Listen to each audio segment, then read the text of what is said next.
नमस्कार दोस्तों, news India में आपका फिर से स्वागत है। दोस्तों आज की इस वीडियो में हम लोग बात करने वाले हैं छत्तीसगढ़ के सुकमा में सिक्योरिटी फोर्सेस के ऊपर जो आतंकवादी या नक्सली हमला हुआ है, दरअसल उसके बारे में। दोस्तों आपको जानकर बहुत आश्चर्य हुआ कि लगभग 22 जवानों की अब तक डेथ हो चुकी है और 18 का तो अब तक पता नहीं है। अब सोचिए, भारत जैसे इतनी ताकतवर और शक्तिशाली देश में जहाँ पर दुनिया में सबसे ज़्यादा डिफेंस के क्षेत्र में इम्पोर्ट होता हो और आजकल तो भारत एक्सपोर्ट भी करने लगा है, लेकिन अगर भारत के बॉर्डर्स को आप कितना भी सिक्योर कर लीजिए, लेकिन अगर इस तरह के नक्सली हमले हमारे देश में होते रहेंगे और ऐसे आतंकवादी और नक्सलवादी अगर हमारे देश में पनप रहे हैं तो अरबों खरबों रुपया जो हम अपने डिफेंस पे बर्बाद करते हैं वो लगभग किसी काम का नहीं है। हम तो अपने घर के अंदर सुरक्षित नहीं है, बाहर से सुरक्षा की तो बात ही छोड़ दी है।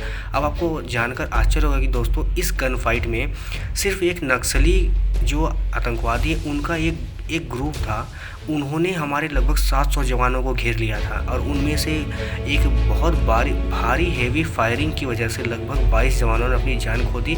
और ये डेटा तो अभी आगे आना और बाकी है, पता नहीं इससे ज़्यादा भी हो सकता है, जबकि 18 मिसिंग है। सैटरडे तक लगभग 17 की डेड बॉडीज़ प्राप्त हो चुकी थी। आप सोचिए कि आखिर एक लीडर यानी कि उन माओवादी का एक लीडर ऐसा है जिसका नाम है माधवी हिदमा, जो कि उसके अंडर में ये सारे ग्रुप चलते हैं और उसके एक लीडर को अगर हमारे सिक्योरिटी फोर्सेस पकड़ना चाहते तो उसकी इतनी भारी कीमत चुकानी पड़ती है। अब आप इससे अंदाज़ा लगा सकते हैं कि ऐसे कितने लीडर होंगे छत्तीसगढ़ में और ऐसे कितने हमले आने वाले फ्यूचर में हमको देखने को मिलेंगे।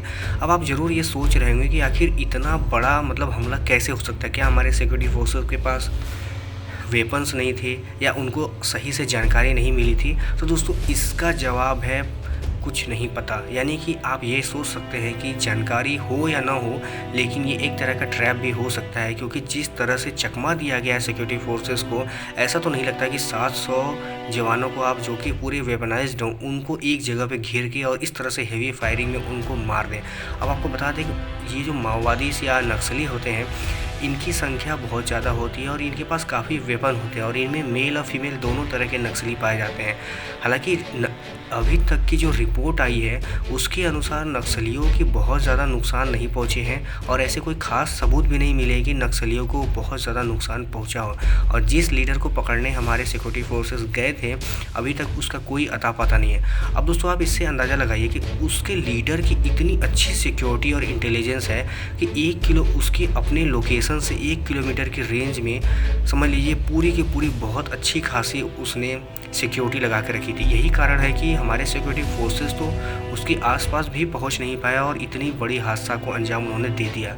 अब आप इसे अंदाज़ा लगा सकते हैं कि देश में कितना बड़ा आतंकवाद पनप रहा है। हम चाहे चाइना या पाकिस्तान से कितना भी लड़ लें, लेकिन अगर अपने देश से इस तरह के आतंकवादियों या नक्सलवादियों को या माओइस्ट को नहीं मार सकते, नहीं निकाल सकते, तो आने वाले समय में यही आतंकवादी बनकर फिर हमारे देश और घर में आकर बम फोड़ देंगे। अब आपको बता दें दोस्तों ये एक तरह का जॉइंट ऑपरेशन था एंटी नक्सल इनकाउंटर के तौर पर, और इसको जो अंजाम दिया गया था वो 5 जगहों पर दिया गया था, यानी कि साउथ बस्तर फॉरेस्ट में। लेकिन ऐसा हो नहीं पाया क्योंकि सिक्योरिटी फोर्सेस अलग अलग जगहों पर सेपरेट होकर अपने इनकाउंटर कर रही थी और यही नतीजा है कि उनको अलग अलग जगहों पर घेरा गया और जिस तरह से उन पर फायरिंग की गई वह पूरी तरह से ऐसा लगता है कि प्री प्लान थी। अब दोस्तों सबसे बड़ा जो दर्दनाक बात यह है कि उन नक्सलवादियों ने हमारे देश के सिक्योरिटी फोर्सेस को सिर्फ मारा ही नहीं है, बल्कि जितना उनसे हो सकता था लूट मार भी किया। यानी कि उनके वेपन्स, उनके जो भी कीमती चीज़ें थी उनको लूट कर भी ले गए। यानी कि ये हमारे देश के सिक्योरिटी फोर्सेस पे एक सीधा बहुत बड़ा थप्पड़ है, क्योंकि हम जैसा सोचते हैं कि हमारे देश के सिक्योरिटी फोर्सेस के पास इतनी पावर है कि वो चाइना या पाकिस्तान जैसे देशों में सर्जिकल स्ट्राइक कर सकते हैं और उनको पीछे कर सकते हैं, लेकिन अपने देश के अंदर मुट्ठी भर पनप रहे नक्सलवादी या आतंकवादी, इन सब से हम अपना पीछा नहीं छुड़ा सकते। क्योंकि छत्तीसगढ़ में ये पहला बार नहीं है कि नक्सलियों ने सिक्योरिटी फोर्सेस पर इस तरह से हमला किया हो। ये इस तरह के अक्सर आए दिन होते रहते हैं।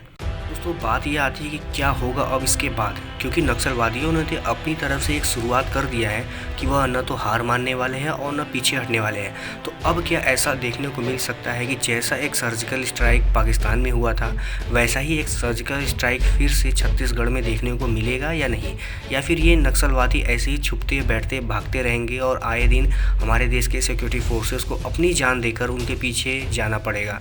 तो दोस्तों देखने वाली बात होगी। और आपको क्या लगता है कि भारत सरकार को इस मैटर पे बहुत कड़ा रुख लेना चाहिए, बहुत टफ एक्शंस लेने चाहिए कि नहीं? मेरे हिसाब से तो लेने चाहिए, क्योंकि ये बिल्कुल भी एक भारत में रहने वाले नागरिक के लिए बर्दाश्त से बाहर है कि एक मुट्ठी भर लोग हमारे देश के 700 सैनिकों को मार देते हैं या उनको घेर लेते हैं। ये सोच कर भी बहुत दर्द होता है कि ऐसा कैसे पॉसिबल है आज के समय में, जबकि भारत के डिफेंस में इंपोर्ट और एक्सपोर्ट इतना ज़्यादा करता है। क्या उसके पास वेपन्स की कमी है या इंटेलिजेंस की कमी है?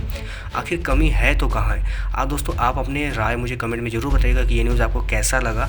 और आप हमारे चैनल पर अगर पहली बार आ रहे हैं तो इंडियन डिफेंस और स्पेस साइंस रिलेटेड वीडियोस देखने के लिए आप हमारे चैनल को सब्सक्राइब कर लीजिएगा, क्योंकि हम ऐसी वीडियोस रोज़ लाते रहते हैं। तो चलिए कल मिलते हैं किसी और वीडियो में किसी और टॉपिक के साथ। तब तक के लिए धन्यवाद।